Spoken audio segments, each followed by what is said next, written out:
Hello and welcome to the Whatever I'm Obsessed With at This Moment podcast. Today's topic, anticipation for an upcoming album. Before we start, I'll just get into a little bit of history that I have with this artist. This is currently my favorite artist at the moment, Nothing Nowhere. Funny enough, I'm pretty certain I actually found his girlfriend before I even found out about him on TikTok. This was during my obsession with watching like Thug Pro compilations and like just a bunch of different things to do with skateboarding. Then I ended up coming across like her doing a really cool like trick or something, and then everybody was talking about Joe in the comments, and then I remember hearing like Nothing Nowhere's like real name's Joe, and then I eventually came across sometime in high school. I had the video for Hammer in my recommendation, and I loved that song. It was a good song. It's definitely not my favorite by him by any means, but it's a staple for the emo rap genre. And from then on, kind of forgot about him. And then when I found out about Emo Night, listened to the Emo Night playlist, and then I heard Fake Friend, and Fake Friend instantly became a really like on repeat song for me. And then there was Pieces of You, which was also really it was also really good at the time. I don't know. Fake Friend just sounded so like fresh and new at the time that like I didn't hear anything that was like that would match that sound. And then for Pieces of You, I just really like the fact that he mentioned Dashboard Confessional in the song. Because at the time I was a really huge Dashboard Confessional fan. And from then on, I don't remember it was. Oh yeah, then I think the either a year after or the next year was when I still continued listening to the Emo Night playlist, and I heard Memory Fracture. And Memory Fracture was like it like blew my mind. I was like, this is from Nothing Nowhere. Like this sounds like almost like Under Oath. Just the way it was done, and I really like the production side of things. It also it sounded like a conclusion track, so I was very interested in following him, listening to all his music. I found out that he was coming out with an album that was like rock centered, post hardcore, new metal, all like 2000s rock influence, and I was completely on board because Fake Friend was kind of rockish. Pieces of You was kind of pop punk, and keep in mind the first song I heard from him was Hammer, which was emo rap. Listening to his discography, I really have a real, I have a strong relationship with I've Been Doing Well. I think that was like I think really the first song I heard when I started listening to the discography, like out of everything. And I'm not entirely sure like the whole lore and like the different things because there's the unreleased stuff or now released but it was originally unreleased that you could only find on YouTube. But I didn't check that stuff out until I was done everything at that point. So I might be getting albums and EPs mixed up in order. Um, Get Over It was another song that I really liked, and I also might forget some of the song titles. I think Choke Slam. I think Choke Slam might have been off Reaper, and then there's Reaper, and Scully really hit me. Like just I remember I swear I've heard Scully before, but the music video for Scully and the whole song in general, I feel like I can't really enjoy the song unless I watch the music video because damn, that's a powerful video. And I keep in mind like with all like rappers and other artists that I've listened to, like no one like resonated with me on the same level as him.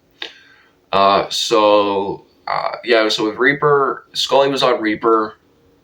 Um, Nevermore, Nevermore is a weird song to me because I don't really like the original, but I love hearing the live version where like all the where the audiences are or where the audience is saying the chorus, and the chorus is like the chorus is a really good chorus, but it's a good closer, but it's also not like the I don't know. I have a love hate relationship with Nevermore, but there's a very specific live version that I always listen to.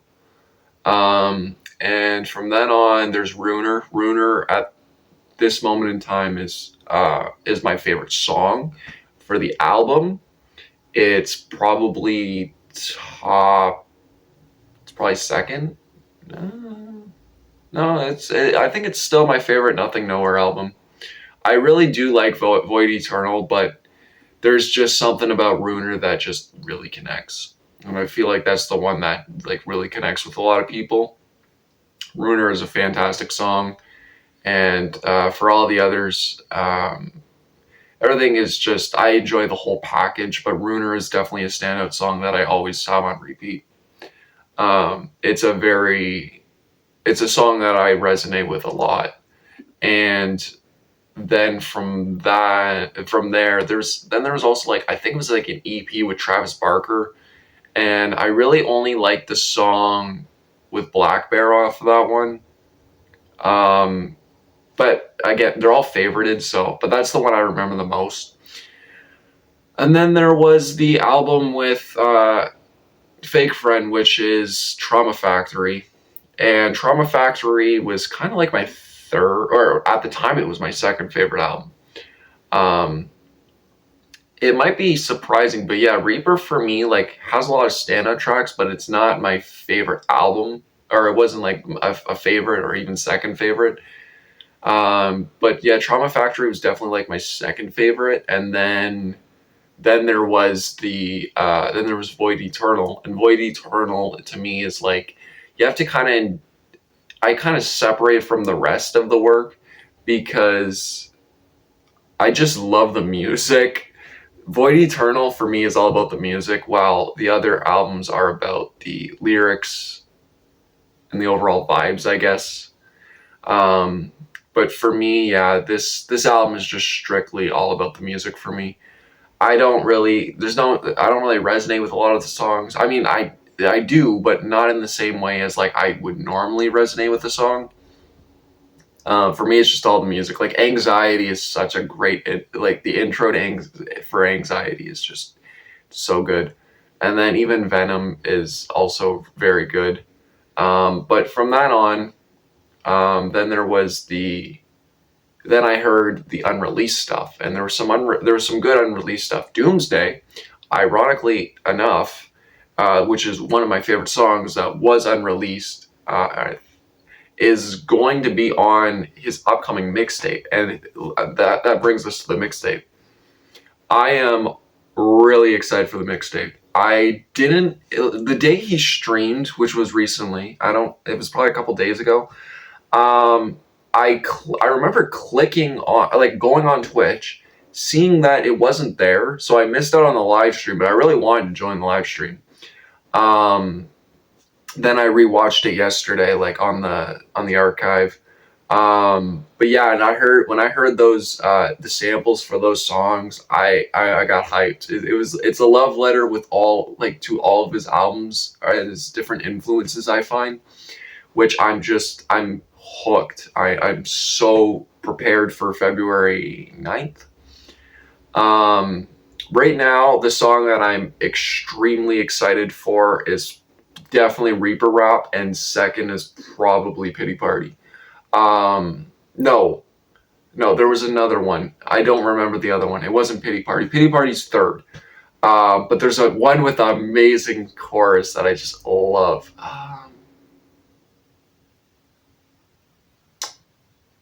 Which one was it?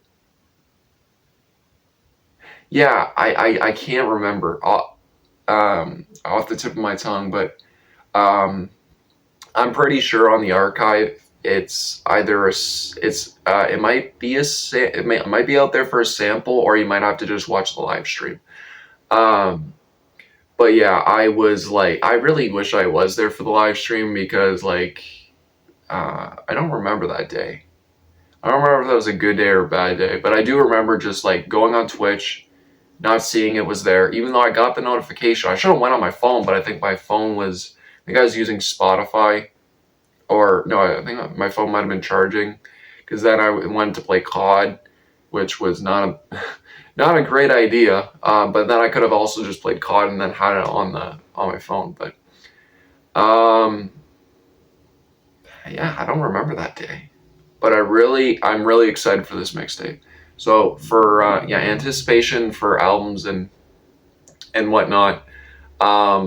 This is definitely the second time I've been most excited for a release, next to Jetty Bones' Pandemos, which like I knew whenever I saw that post, like for the yeah, Jetty Bones was an artist that I found. I don't remember what song No Lover, or I Don't Need a Lover, that one. It was off of an EP. And then I really just liked all of her music. It got invested, like, just to see like where is she gonna go with next. Because this is that one like pop album that was kind of like, almost sounded like it was kind of like 1989 but better, in my opinion. Um, there was a lot of cool influences on that one. But then yeah, and then I was following her, and she was like, yeah, I'm gonna put out this demo album. And when I saw it, I was like, oh, I cannot wait. Like, this is for someone that's like so I mean, she says it herself, Disney princess energy, to release something that's like so surreal and deep, and dark. I don't want to say depressing, because there is a hopefulness to it at the end, at least. I could not wait. And I was not disappointed. Whenever it released, I had a timer for it. Like, I listened through it, and I was like, yeah, this is going to be my number one pick for 2023. And it was. And then even Void Eternal was like a huge, cool experience, experiencing the album as soon as it came out as well, being blown away. Like, I remember staying up all like to that very time it released, and then the next day I was just constantly playing like Venom. And yeah, Venom was the one I constantly would play.